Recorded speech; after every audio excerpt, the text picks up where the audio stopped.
Well, I'd like to dedicate the panel this morning to the memory of Oriana Fallaci.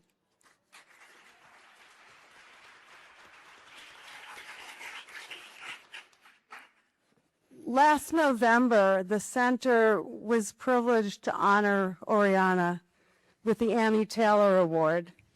And this is an award conferred on individuals who show exceptional courage at great odds and in the face of great danger. And Oriana had said that she was delighted to receive an award that was inspired by a woman who jumped over the Niagara Falls in a barrel and survived. She thought it was 1,000 times more precious and prestigious and infinitely more ethical than receiving a Nobel Prize or an Oscar. She also said in her characteristic way that the award overestimated her guts and that it was jumping over Niagara Falls was far more dangerous than writing about the truth. It was her last public appearance. Serge Trivkovic said that Oriana was an outstanding defender of our culture and civilization against the barbarity from without and the betrayal from within. Oriana was a fierce critic of jihadism, an outspoken opponent of Muslim innovation into Europe, and she felt that Europe had already become Eurabia, or a colony of Islam. Oriana was a great admirer of David Horowitz, as she called him, and Daniel Pipes, as well as our first panelist, Robert Spencer. The most common understanding of Europe in relation to Islam is that there was no trouble at all until the Crusades, at which time the Europeans attacked the Islamic world, unprovoked, uncalled for, imperialistic, proto-colonialist, and this was the beginning of centuries of hostility that continue to this day. Bill Clinton has subscribed to this view, as well as many others. Unfortunately, however, it's not historically accurate to say that the Crusades were the first encounter of the Islamic world with Europe, or Europe with the Islamic world. The first encounter of Europe with the Islamic world came much earlier. As a matter of fact, it came from Muhammad, the prophet of Islam himself, when he wrote to the Eastern Roman Emperor in Constantinople, the Byzantine Emperor Heraclius, and he told him to embrace Islam, and that if he and his dominions, if his subjects embraced Islam, then their lives and their property would be safe. In other words, the implicit threat was that if they did not embrace Islam, then their lives and their property would not be safe. And indeed, they weren't. Muhammad himself, before the end of his life, the last battle that he undertook was not actually specifically a battle at all. It was an attempt at a battle. He rode in the heat of summer to in Arabia to the Byzantine holdings in northwestern Arabia, bordering on Syria, and he tried to engage the Byzantine army there, but the Byzantines withdrew. However, at that point he received, or shortly thereafter, the revelation from Allah of the 9th chapter of the Quran, which stands as the Quran's last word, according to mainstream Muslim theologians, on jihad and the relationship of believers to non-believers, and which is the most bellicose and violent of all the chapters of the Quran, stipulating that Muslims must wage war even against Jews and Christians until they either convert to Islam or submit as inferiors under Islamic rule, with all kinds of legal regulations in place designed to ensure that they feel themselves subdued. Muslim warriors took this very seriously from the beginning, and shortly after Muhammad's death in 632, began to chip away at the Byzantine holdings in North Africa and the Middle East, forming what is now, by conquest, now known as the heart of the Islamic world. And fairly soon, very soon, really, they swept into Europe. Only 16 years after Muhammad's death, in the year 648, they originally laid siege to Constantinople itself.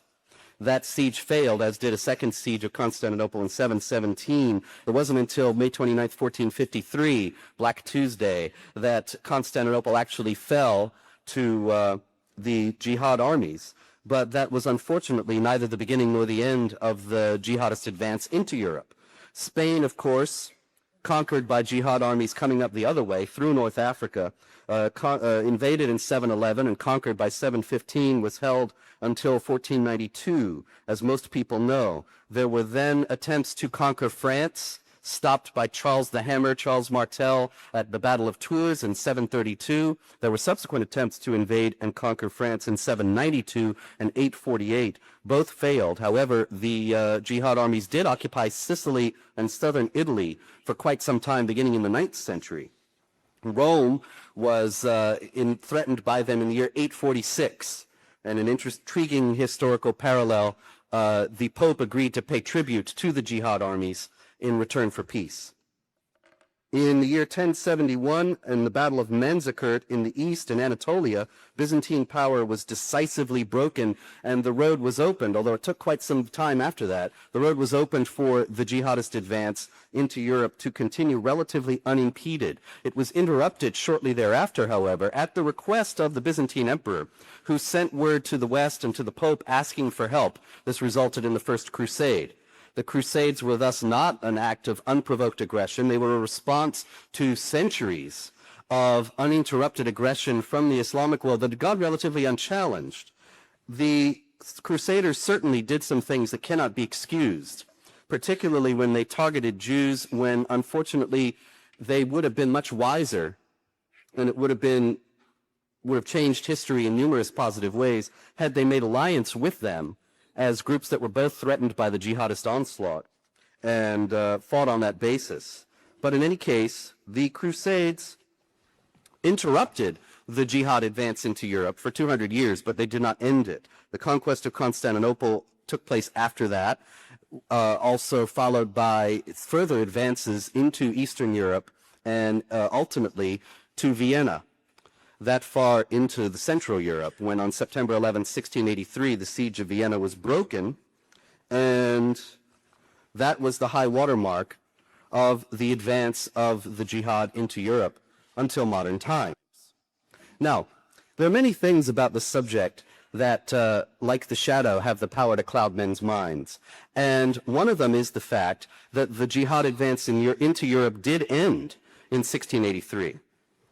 And then we didn't see, at least on that largest scale, jihad warfare until relatively recently, until the last few decades of the 20th century. Many people believe that at that point, this was because of some kind of a reformation in the Islamic world that led to the discarding of the ideology that had fueled these conquests to begin with. That ideology was based on the teachings of the Quran and on the directions of Muhammad the Prophet, who said that the Muslims must beat the unbelievers in battle, offer them conversion to Islam. If they refused conversion, then to offer them second-class status under the rule of the Islamic State. If they refused both, then to go to war with them. This was the ideology that fueled the conquests, based on the assumption that it was part of the responsibility of the Muslim community, the Ummah, to wage war in order to establish the hegemony of the Islamic social order over the world. Now here again, this is another thing that clouds men's minds. Islam was not spread by the sword in the sense that most people understand the term. People think that these armies swept into North Africa and the Middle East and up into Europe, and they forced people to convert. They did not. They subjugated them as dhimmis. They made them second-class citizens. They weren't actually, strictly speaking, citizens at all. And they enforced various institutionalized stipulations of discrimination against them, which were so onerous, particularly the tax, the jizya, that they had to pay, from which Muslims were exempt, that conversions became the only pathway to a better life for these people. And so there were conversions that would result, but they were not, strictly speaking, forced. The wars were designed to establish the hegemony of Islamic law. As Maududi, the great Pakistani Muslim theorist of the 20th century, put it, non-Muslims have absolutely no right to wield the reins of power in any part of God's earth And if they do, it is the responsibility of Muslims to do whatever is necessary to dislodge them from that power. Now, what happened then? In 1683, it became simply impossible for this jihad to be pursued because of the weakness of the Ottoman Empire and the decline in strength generally of the Islamic civilization. It was not a matter of setting aside these doctrines. It was only a matter of not being strong enough to pursue them. Now, of course, in our own age, because of the Khomeini revolution in Iran, because of Saudi oil billions, it has again become possible to take up this war again. And so people believe, because we have not seen this to such a scale, on such a scale until the last few decades, that it is something newly minted. It is not. It is something radically traditional. It is something that is very old, deeply rooted within the Islamic religion, and that is being reasserted today. Now, of course, today what is happening in Europe is very different. There are no invading armies. There is just a demographic revolution. Today, there are several countries, notably Holland, France, and Germany, where the non-Muslim population is either not growing at all or actively declining, and the Muslim population is growing so rapidly that probably by mid-century or shortly thereafter, there will be Islamic majorities in those countries, unless something drastically changes. And then, because of the political imperatives that are inherent within Islam, and have been from the beginning, there will be calls in those states and others in Europe to establish Islamic law there. Sheikh Qaradawi, who is well known as one of the most influential Islamic teachers in the world, he has been hailed as a moderate leader by the mayor of London, as well as by John Esposito, the scholar of Islam at the Center for Muslim Christian Understanding at Georgetown University. Here is a quote from Qaradawi that I think is very important to keep in mind as a backdrop to understanding what's happening in Europe today. Qaradawi said, "The Prophet Muhammad was asked, 'What city will be conquered first, Constantinople or Rome?' He answered, 'The city of Heraclius will be conquered first, that is Constantinople.' The city of Heraclius was conquered in 1453. Rome remains, and we hope and believe that it too will be conquered. This means that Islam will return to Europe as a conqueror and victor, after being expelled from it twice, once from the south, from Andalusia, and a second time from the east, when it knocked several times on the door of Athens." I'm not quite sure what he means by that, because actually they did conquer Athens, they just didn't Islamize the population. Anyway, Qaradawi continues, "I maintain that this conquest this time will not be by the sword, but by preaching and ideology. Islam will return to Europe, and the Europeans will convert to Islam. Then they themselves will be able to be the ones to disseminate Islam to the world more than the ancient Muslims." That last sentence may be the most important thing he said. I mean, obviously, he's reaffirmed an imperialism, an expansionism. He's quite forthright about it, even though, paradoxically enough, no Western leaders have yet acknowledged that this imperialism exists. But in any case, at the end he says, then they themselves will be able to be the ones to disseminate Islam to the world, more than the ancient Muslims. So he is envisioning an Islamic Europe that would disseminate Islam to the world. Now imagine the position of the United States in a situation in which you have Islamic states in Europe. What will this be the state of our alliances and our ability to act in the world? This will be the means by which he will be the Islamic empire that Qaradawi envisions in Europe will be able to extend power over the United States as well and neutralize American power in the world once and for all.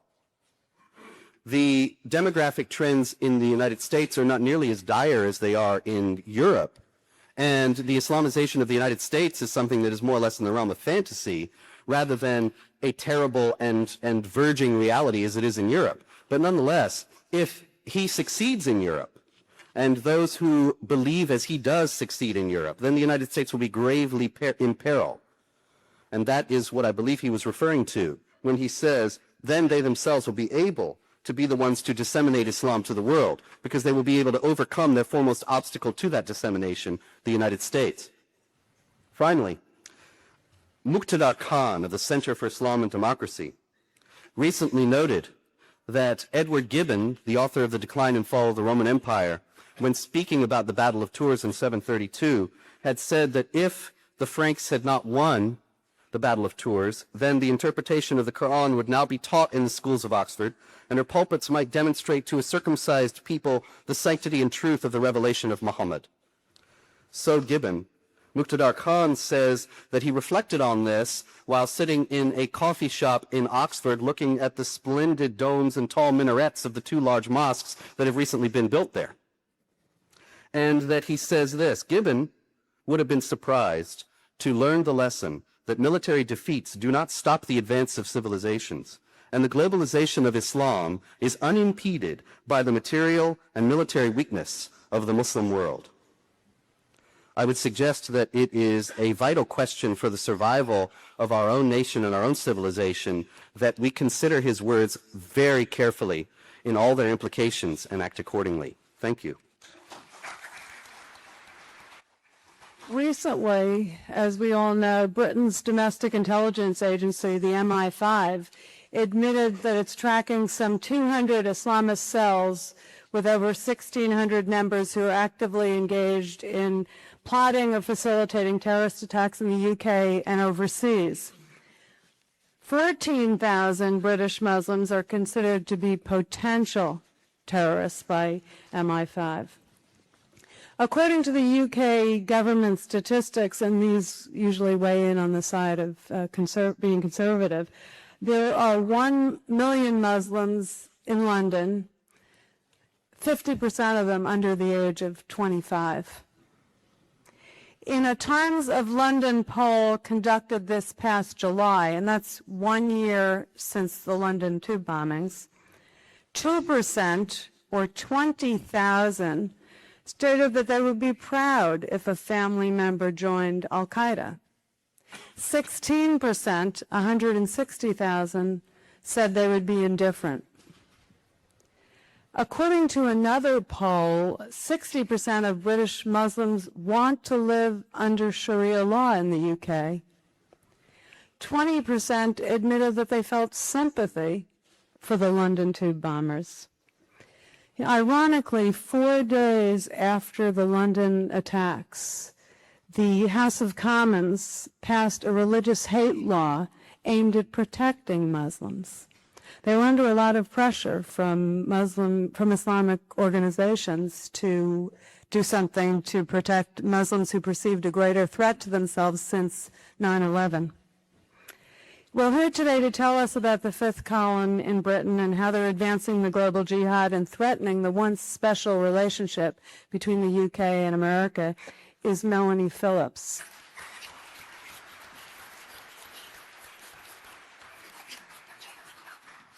I'm happy to say that I think I'm in the running for this year's awards, and I'm really holding my breath. I'm going to speak to you today about Britain. Britain is basically caught in a pincer movement between the two arms of the global jihad, the terrorist arm and the cultural arm. Britain is only now, even after 9/11, even after the 7/7 bombings in July 2005, only now slowly actually waking up to the fact that it has a terrorist threat of the scale and nature that it does, but it is still in a state of confusion over the cultural threat. You may have read or heard of our debate recently in Britain over the niqab, the wearing of the full-face veil by Muslim women. And the remarkable thing about this debate was that it occurred at all, and that it occurred with such ferocity and passion, as if a dam had burst, because for all these years Britons have been told that they cannot discuss Islamic practices and criticize them for fear of being labeled Islamophobic, prejudiced against religion. So that was a good development. I had some queries myself about precisely how that debate was conducted, but basically the fact the debate was held was a very positive development. On the other hand, we also had very recently the trial of Nick Griffin, who is the leader of Britain's most racist and nearest thing we have to a neo-fascist party, the British National Party.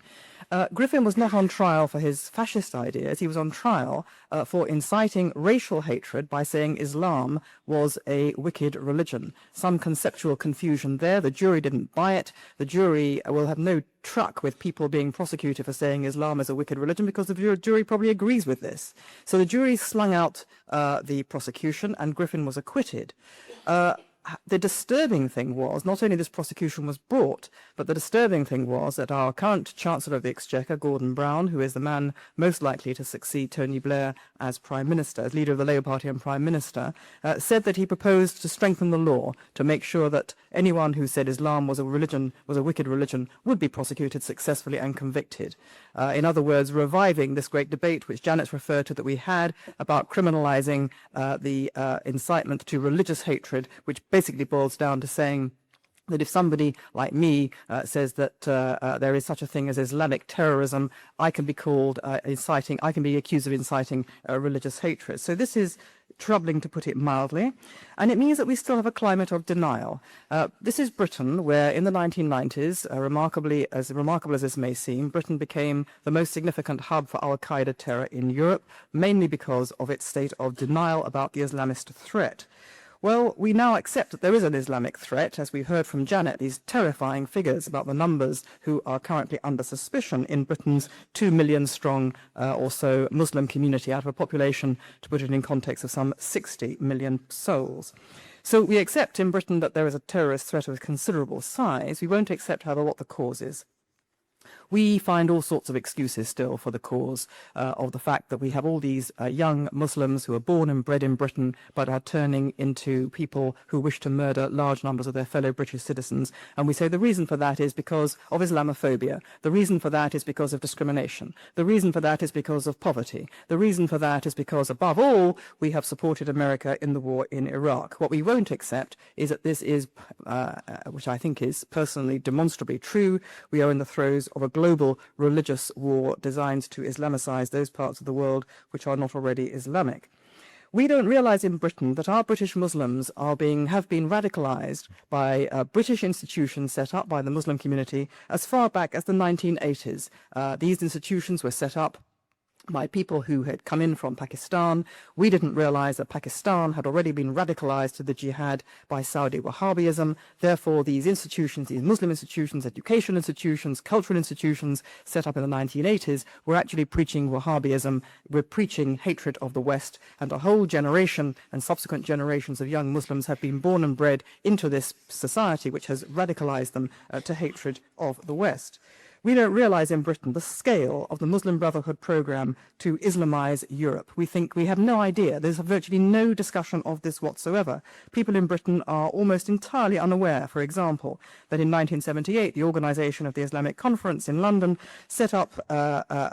decided to set up institutions in Britain financed by Muslim states around the world to lobby for recognition of Islam as a separate religious entity, in other words, Sharia law, and this was one step towards the full politicized, towards the full political program of the Islamization of Britain. We think in Britain that the problem is that our Muslims don't feel properly British. Have we got this wrong? They feel so British. They really do feel British. They feel so British. They think that Britain should become Islamic. That is the problem, and we simply have got this the wrong way around. And that is because in Britain we are incapable of seeing the world through anything other than our own eyes. It is an example of liberal hubris. We can only see the world through the liberal prism. We cannot see the world through the prism of people who really do not come from that tradition whatsoever. We cannot understand in Britain the perspective of people whose worldview is answerable not to reason, not to the rule of facts, but to irrationality, prejudice, and bigotry. Now, I have to say there are many truly moderate Muslims in Britain. This is a controversial thing to say, I know, in some circles, but I believe it to be true, and I'll define that, what I mean, in a moment. But there is nevertheless a huge number who are not, and we've heard from, as we heard just from Janet, the numbers who believe, for example, in the primacy of Sharia law and so on. The problem we have in Britain is that our establishment has effectively redefined what it is to be a moderate Muslim. I believe there are moderate Muslims, but our establishment says that the majority are moderate, and they mean something quite different. What do they mean? By a moderate Muslim, they mean a Muslim who does not intend or support or will promote the murder of fellow Britons. That's it. If you are a Muslim who supports the jihad across the world, if you are a Muslim who supports the fight against the coalition in Iraq, who supports suicide bombings in Israel, that doesn't make you any less a moderate, because that's just resistance. So we have the phenomenon of our establishment believing that Sheikh Qaradawi, of whom you've just heard from Robert, the man who says it's a religious duty to commit suicide bombings in Israel and to blow up the coalition forces in Iraq, Sheikh Qaradawi is regarded, or has been regarded until now by our British political and security establishment, as not simply a moderate, but actually as a role model. Why? Because Sheikh Qaradawi says it's a tactical error for Al-Qaeda to blow up Britain. Therefore, he's a man with whom we can do business. This is what the British call pragmatism. You might have a rather different word for it. So we've heard about the extreme views of Muslims, and I can add to that, just to make you even more aware of what problem we have. Nearly half think that 9/11 was a conspiracy between the United States and Israel. 46% think the Jewish community is in league with the Freemasons to control the media and politics. And 37% of British Muslims believe that the Jewish community in Britain is a legitimate target as part of the ongoing struggle for justice in the Middle East. Personally, I see the problem as this. We have a kind of continuum of extremism. Think of a continuum as a line. On the far edge of the line are the people who want to blow us up. Behind them is a slightly larger number of people who are supporting them. In total, they are a small proportion of the British Muslim community. In absolute terms, they're a terrifying number, but in proportion of the Muslim community in Britain, they're a very small number. The vast majority would not go there. However, that does not mean the vast majority are moderate. On the contrary.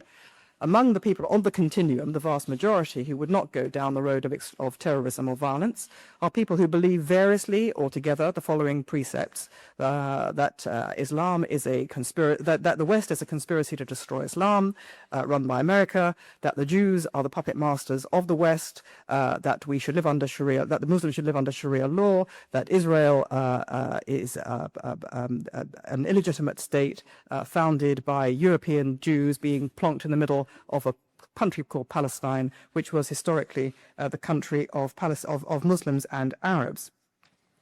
Now, instead of facing this down, this mindset of error and propaganda and lies and hatred, our political and security establishment has been instinctively an appeaser. It believes, fundamentally, the problem was this: it believes that all terrorism across the world, and Islamist terrorism is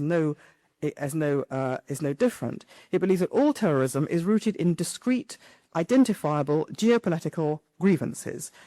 Iraq, Israel, Palestine, Kashmir, Chechnya, Bosnia, cause of choice, but basically terrorism is linked to those things. And therefore, the way you deal with Islamist terror, which is driven by all these things, is to solve the grievances. So thus we have our Prime Minister committing the absolute folly, which he's believed for many, many years, that if you solve Israel-Palestine, you diffuse Muslim terror because you kind of draw the sting of Muslim rage. And in my view, it's completely the other way around. You can only solve the Israel impasse as you can only solve the war in Iraq and other conflicts around the world in which Islamists are involved if, first of all, you destroy Islamist terror. And it's that way around, not the other way around. However, our establishment doesn't get this, and as a result, it's had a strategy to combat Islamist terrorism in Britain by tackling what it calls the underlying causes, which it defines as our foreign policy, discrimination, poverty, Islamophobia, and all the rest of it. So we now have, for example, Sharia-compliant mortgages, a great advance. We have a government which put a toe in the water some time ago and said we must stop forced marriages. I mean, 14-year-old girls being basically taken to Pakistan and elsewhere to form marriages is an abomination to us. We all agree, but they've now withdrawn from that. We're not going to have any legislation to stop this because in case it offends the Muslim community. And perhaps most remarkably of all, we have our police talking now about making their own intelligence on terrorism available to certain selected representatives of the Muslim community before the police undertake any terrorist raids in order to get their approval and consent. We have brought radical Muslims into the very heart of government as advisors, people who subscribe to the tenets of the Muslim Brotherhood, to Hizb ut-Tahrir, and we have allowed or are allowing an enormous mosque to be the largest mosque in Europe, apparently, seating some, 40 to 70,000 people, to be built on the site of the Freudian slip, of the Olympic Village, so that when Britain hosts the Olympics in 2012, next to the Olympic Stadium, when people come come to see what Britain has on display as its great sort of cultural excitement, and this is what Britain's all about, next to the Olympic Stadium will be a mosque, the largest mosque in Europe. What a statement that will be. Worse still, this mosque is being funded by the Tablighi Jamaat. The Tablighi Jamaat is said by the FBI and French intelligence to be the antechamber to Al-Qaeda and the most significant recruiters to Al-Qaeda in Europe. There is virtually no discussion about this in Britain. No planning authorities have raised an eyebrow. There have been no members of parliament leaping up and down. The government is silent. That's the problem. Why have we got this problem? Well, I've written a whole book about this, and I've only got about 3 seconds left, so I will make it brief. The fundamental problem is that in Britain, we've simply lost the national plot. For the last 3-4 decades, we've been hollowing out the whole notion of British national identity and values, which has created a kind of vacuum into which radical Islam has seen its opportunity and poured in. Britain has quite simply, and I'm talking about the elites, not about the people. There is a great gulf now in Britain between leaders and led. But among the elites, the political elite, we have lost belief in ourselves as a nation and indeed in the idea of the nation itself. We tell ourselves that because the nation is rooted in particulars of a history, a language, institutions, a religion, a culture, because it's particular, people who come from elsewhere feel aggrieved that they can't immediately share into this. And therefore the nation is illegitimate. The nation produces strife. The only legitimate polity is the supranational polity. So in Britain, we now think legitimacy resides not in Britain, but in supranational institutions and laws such as the United Nations, the European Union, the International Court of Justice, the International Criminal Court, European Court of Human Rights, and so on. And this is part of a drive to destroy and remake the British nation and culture through the doctrine of multiculturalism, the idea that says, the doctrine that says a majority culture is illegitimate because it's rooted in particulars. The only legitimate culture is a multiculture in which all values of minorities must be given equal status to those of the majority. It doesn't take a rocket scientist to realize that is a way of destroying a majority culture. One of the side effects of this is that fact that you can't then integrate immigrants. If you think about it for 2 seconds, if you want to integrate immigrants, and most immigrants, including many Muslims, wish to integrate, they find when they come to Britain there's nothing to integrate into. They find that our institutions, our schools are saying, we celebrate your culture. Your identity is rooted in where you came from. That is your integrity. And we're going to celebrate your culture. Our culture is rubbish. And anyway, it doesn't really exist. So they've got nothing to hang on to. Now, this has had many, many lethal effects. One of the most lethal, in fact, the most lethal, is on young Muslim men who are stranded between cultures for various reasons. And we have made it even more difficult for them to get a handle on something sensible and good to hang on to. But the very worst effect of multiculturalism is what it's done to the idea of truth and lies. It has simply exiled truth and replaced it by lies, by reversing the notion of who is a victim and who is a victimizer. It goes like this, as you probably know, minority rights is a phenomenon in America too. If you are a minority, racial, sexual, religious, ethnic, whatever, you are deemed to be a victim of the majority. This actually doesn't apply to Jews, who are not considered a minority at all, because as we all know, they run America, but put that to one side. If you're any other kind of minority, if you do something terrible, we can all agree the deed is terrible, suicide bombing is terrible, we can all broadly agree with that, apart from 1 or 2 parliamentarians and the Prime Minister's wife. However, we can't hold you as a community responsible or accountable because you are basically the victims of us, and therefore it's basically our fault.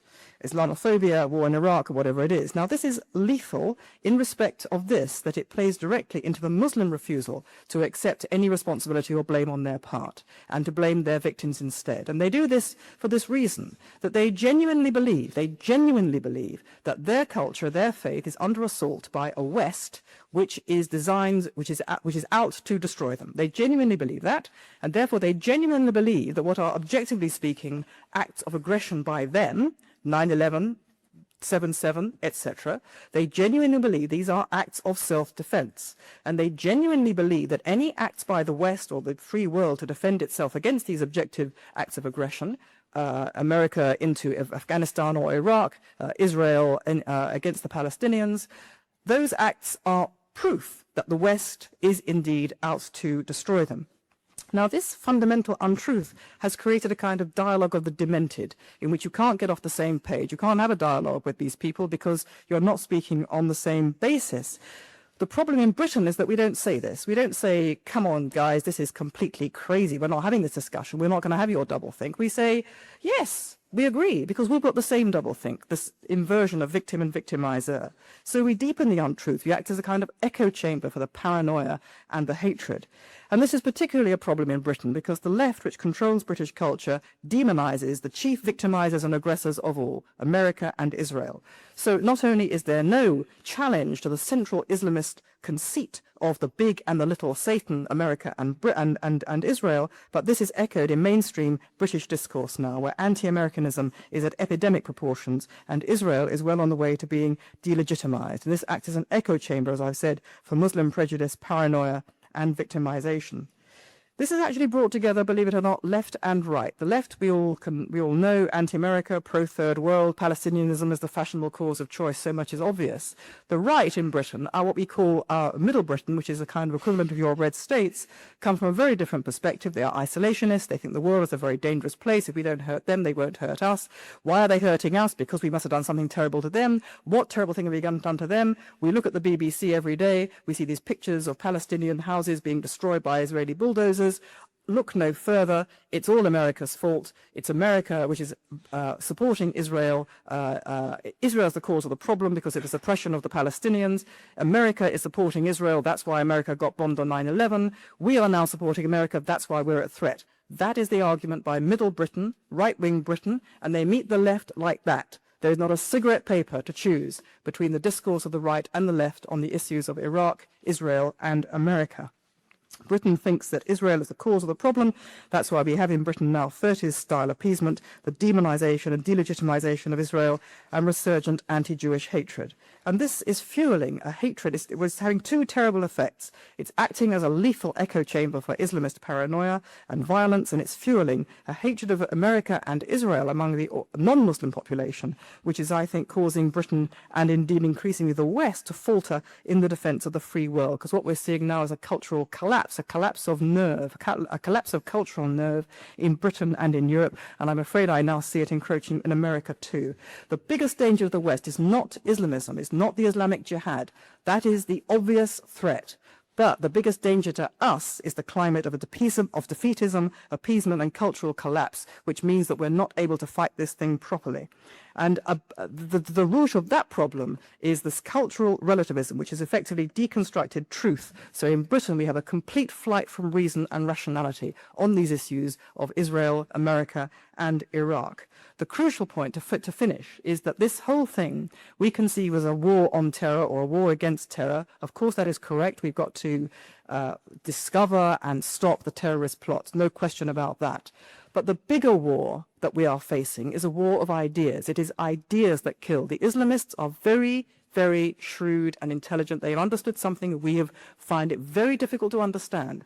They understand that the people who colonize the world of ideas win this thing.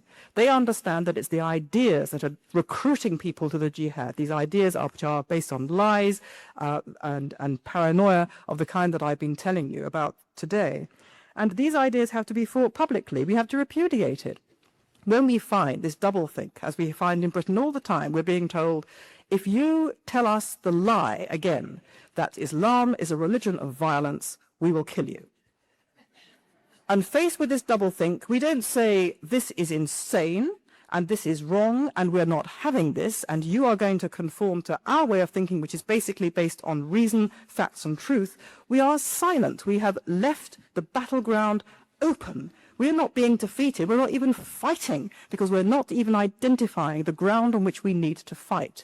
We have to fight these ideas on the battleground of ideas. We have to end this paralysis of doublethink of Islamism. And above all, we have to sort out in our minds the most difficult thing of all. We tell ourselves Islam is a religion. It is. Islam is one of the three great religions of the world: Christianity, Judaism, Islam. Therefore, we say to ourselves, we can't criticize or take on Islam just as we can't criticize or take on Christianity or Judaism, because the state, the public sphere, must keep away from that, otherwise it's oppressive. But we've forgotten one thing, that the deal is that the state does keep away from that. Tolerance in a democracy, a liberal Western democracy, is we have freedom of religion, Jews, Christians, Muslims, freedom of religion in the private sphere. The state, the public sphere keeps away. Fine. The quid pro quo is that the religion makes no demands on the public sphere to correspond to its values. Judaism makes no such demands. Christianity, well, we are indeed a Christian civilization. But basically there is a division between church and state, between synagogue and state. There is no division between mosque and state. So we have to say to the Muslim world, if you wish to live in the West, that's fine by us, provided you play by the rules. The rules are religion is private. You are spiritual, you get spiritual sustenance from Islam, fine by us. Not for us to say whether this is true or not, that's fine by us. But as soon as you make demands on us, as soon as you say we want Sharia law, as soon as you say we want you to change your foreign policy, as soon as you say, whatever you say, the wearing of the veil, I'm afraid I think the wearing of the veil is a political act in the public sphere. This is why it's banned in countries which fear this, Turkey, Tunisia, and there are moves now in the Netherlands to do the same. We say to them, this is not the deal. This is not the deal. If you want to live with us, you live by our rules. The trouble is we've not asserted that. We should assert that, and then we should see what happens. Thank you. The percentage of Jews who perished in the Netherlands during World War II exceeded that of any country in Western Europe. Fast forwarding to the present, we have a situation where the Dutch state funds with taxpayer money hundreds of mosques and Islamic organizations headed by radical clerics, the neo-Nazis, who are committed to the destruction of Dutch society. In 2000, the Arab European League was permitted to open its first branch in the Netherlands. The League was founded by a former member of Hezbollah, and it's responsible for inciting riots and anti-Semitic violence in the Netherlands. The organization has praised 9/11. It has called for the destruction of Israel.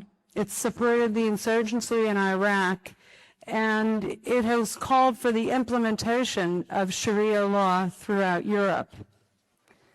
We're all familiar with the events surrounding the murder of Theo van Gogh,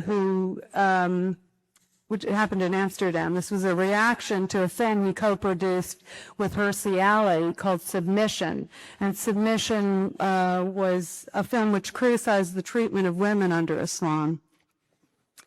Recently, the Justice Minister in the Netherlands said that he was ready to institute Sharia law throughout the country as soon as the majority voted it in. We're here to provide us with some insights into the situation in the Netherlands and an understanding of why the Dutch tolerate this and even abet it is Douglas Murray. Thank you very much. Thank you, and it's very good to be here with you this weekend. When I talk about jihad and the current war on Islamic fascism, I have a slightly dual role, I find, which is that in Europe, I preach and talk pessimism, and in America, I preach and talk optimism. And there's a reason for that, which is that it seems to me that the big thing that needs to happen at the moment is that Europeans wake up, but that Americans don't give up on Europe. I say that because Mark Stein, for instance, has just written a wonderful book, I'm sure many of you have read it, America Alone, which seems again to suggest that Europe is simply gone as a continent, that it's over, that it's so over there. Battior, of course, a great scholar and a great writer, came up with this term Eurabia, which has now gained currency in America, which is, I think, very worrying. People too routinely talk about Eurabia. It is still Europe. And if you start calling it Eurabia, if you believe that this is the case, I do worry that you're going to give up on us. I do worry you're going to give up on the good people of Europe who are still there. So please avoid that temptation and avoid the Schadenfreude of thinking they've mucked up again, we're not going to help, we need you now. The situation in Holland is desperately worrying. There's no doubt about that. Demographics, for one, are against us. More than half of the children in Amsterdam schools are non-Dutch at the moment. Rotterdam is about to have a Muslim majority. The 4 largest cities in the Netherlands are predicted to have Muslim majorities in the next decade. The Dutch government in 2004 released a survey which said that by 2017, the majority of people in Holland would be non-Dutch. Geert Wilders said, an MP in the Dutch parliament, we will lose our country, it's as simple as that. And when people say, why should we bother? Why should we care about this? It's only Holland or something like this. I would suggest this. Many people, particularly conservatives, like to come up with the phrase, well, at least it won't happen in my lifetime. This will happen in our lifetimes. This isn't a distant future. 11 years, ladies and gentlemen, 11 years till you lose the Netherlands. 2 people who did wake up to this early were Pim Fortuyn and Theo van Gogh, and of course both of them are now dead. There are 2 speeches by both these men which haunt me really, apart from anything else, because they provided a kind of very saddening prophecy of both of their demise.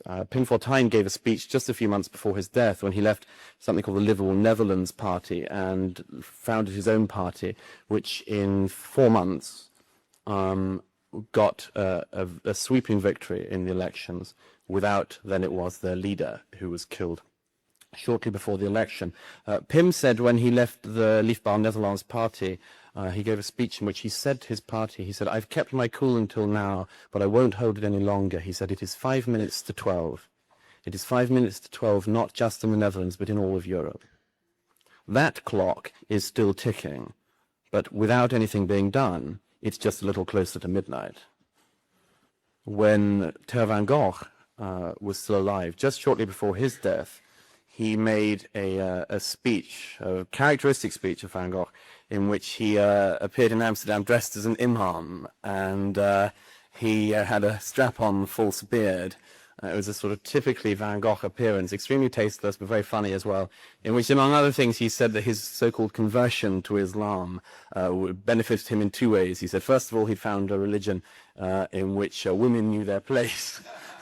And secondly, he'd found some clothes that fitted.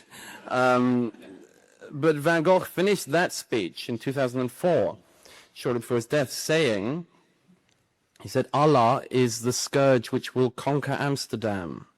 Sleep well, good Amsterdammers. The truth is that in the 2 years, or to the month, since Van Gogh was slaughtered on the streets of Amsterdam, the Dutch people and the Amsterdammers have indeed gone back to sleep. Largely a political problem, largely the fact that the right in Holland has split without a leader since Fortuyn's death. They don't know who to back, where to go, turnout's been dropping, and the parties that do exist, such as Wilders' party, have split and find no coherent voice. At the moment, as you also know, there are a set of private tragedies going on from Holland. Ayaan Hirst Jali, you'll know of course, no longer lives in Holland. One of the immigrants that Holland needed most left. Ayaan Hirst Jali, of course, now living in Washington. Geert Wilders, her fellow MP, lives under constant armed guard. When he drives out, 2 motorcades go out, 1 decoy wherever he drives. He can't campaign. Has an election in Holland this week. 2 of his supporters only 2 weeks ago were beaten up by Moroccans in Amsterdam putting up posters.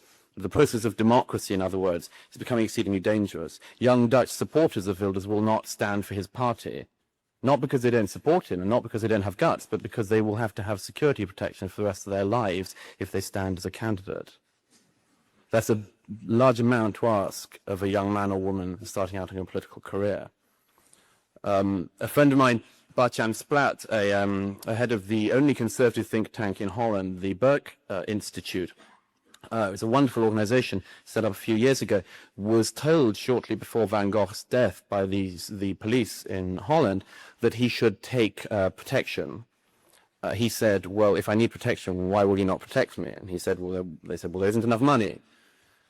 But they suggested he paid for it himself at the cost of €100 an hour, which, as you'll know, there's not that kind of money in think tanks. So he went without protection until an hour after Van Gogh's death, when the police were at his house and whisked him away and gave him protection since.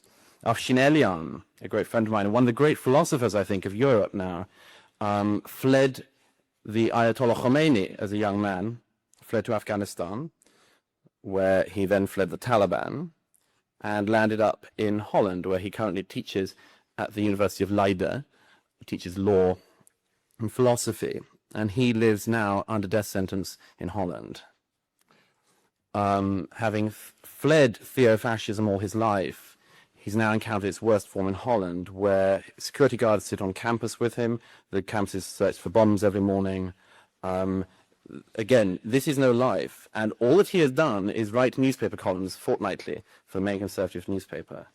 There are people who have stopped because they are so scared of what's going to happen. I know of journalists and others who've simply stopped talking about Islam. In one case, he went on television to read out his last newspaper column and said, "Leave me alone. I won't talk about Islam. I'll just continue teaching. Don't hurt me." This is spreading across Europe, which is why it's important to tackle it now there. In Denmark, only a couple of weeks ago, we all have heard of the cartoons catastrophe. And incidentally, those people who tell you that, and you hear them a lot, that there was something provocative about that. We should do the thought test. What could you do if you wanted to make a criticism of something that would be smaller than drawing a cartoon? Those people who say that we should have no truck with. But in Holland and Denmark, cartoons at the moment matter. 2 weeks ago, a group of Danish school kids went on a kind of scout camp thing, and demonstrating that humor isn't dead among the young of Denmark, had their own mini cartoon competition. Footage of this, filmed by someone, seems to be an infiltrator from another political organization, filmed this and passed it to one of the main imams in Denmark, who's just condemned by fatwa these young boys to death. Some of us are currently working at a fund to try to protect them, and I'd very gladly pass on details if you're interested afterwards.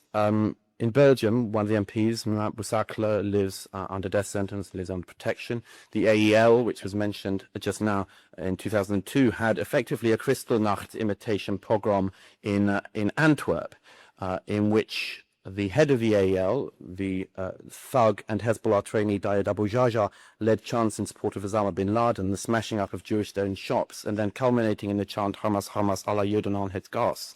Hamas, Hamas, all Jews to the gas. If we don't recognize these echoes now, I don't know when we will. In France, just a few weeks ago, as you'll know, Rediker, a schoolteacher, has had to go into hiding after writing an article critical of Islam. 2 weeks ago, a German MP who spoke out, a Turkish immigrant MP who spoke out against the veil, was given death threats and now lives under armed guard and in secure accommodation. The truth is, this is simply spreading. It's even the case sometimes in the UK. I was invited by the left-leaning newspaper The Guardian to write an article the other week explaining why I still support the Iraq War, the bafflement and amazement they feel that needs them to commission such articles was evident. And in response just to that, among other things, there were suggestions posted up on the Guardian website that I should be beheaded. And one post said that I should be beheaded because only if I was beheaded would there be peace. I think it's a new movement, pacifists for beheading. But I showed Submission, the Einheitsjährliche Theo van Gogh film, in public for the first time to a group of MPs, peers, and others a couple of weeks ago, and had armed guards for that. So sadly it's spreading, but there's no reason why we should step down, or why we should be quieter, or why we should stop. The mosque, which Melanie just mentioned, the Tablighi mosque, the Tablighi have a metaphor for how they're going to spread. They say that they put out the tentacles into Europe. They will put out the leads of all these light bulbs across Europe. All the strands will go out, and then Allah will turn on the lights. I suggest to you that if that light and those lights start to come on, the light of Europe will go out. But Europe is reawakening. And this is why I say do not be pessimists, do not sign up to Schadenfreude, and do not abandon this. There are many movements in Europe at the moment, political and literary, to stop this. Just in the last few months, there's a new magazine started up in France, a superb magazine countering this called Le Demandement, do get it. Pinio, a new Dutch magazine starting up next month in Holland. There's a new publishing house in Italy, new newspapers in Italy. Across Europe, there is a strong and I hope more and more connected movement of MPs, representatives, journalists and others who are standing up to this threat. And they are saying without any compunction, and bravely I think in many of their cases, if you want Sharia law, you can go and have it, but it will not be here. It will not be in our lands. We have to be better at giving out that message, and I hope that you Americans will continue to support us as we say these things. The UK, my own country, has in recent years, as you know, stood absolutely shoulder to shoulder with your country, and our troops fight daily beside yours in Afghanistan and Iraq. And the British government and many of the British people are very proud of that. And it reminds me of, I'll finish here, but it reminds me of one of my favorite stories, really, of one of the greatest men, Winston Churchill, who in 1940, when Britain was still standing alone against the threat of fascism last time, Churchill invited the American ambassador to the court of St. James to discuss your country providing provisions to Britain in our darkest hour. And Winston Churchill, over a whole course of a weekend, persuaded your ambassador that he should give provision, military and so on, to Britain. And at the end of the weekend, when the ambassador was flying back to see the president that night, and he said to Churchill, "I wonder if you'd be interested in knowing what I'm going to say to the president." And Churchill agreed that he would like to know. And the ambassador simply quoted from the second book of Ruth, the first book of Ruth, the second chapter, I'm sorry, and just said to Winston Churchill then, he said, "This is what I'm going to say." He said, "Whither thou goest, I will go, and whither thou lodgest, I shall lodge also, and thy people shall be my people, and thy God my God." And then he added, "even to the end." You kept that pact then. We have kept it in the last 5 years, and I hope that you'll find it to continue keeping that pact in the years ahead. Thank you.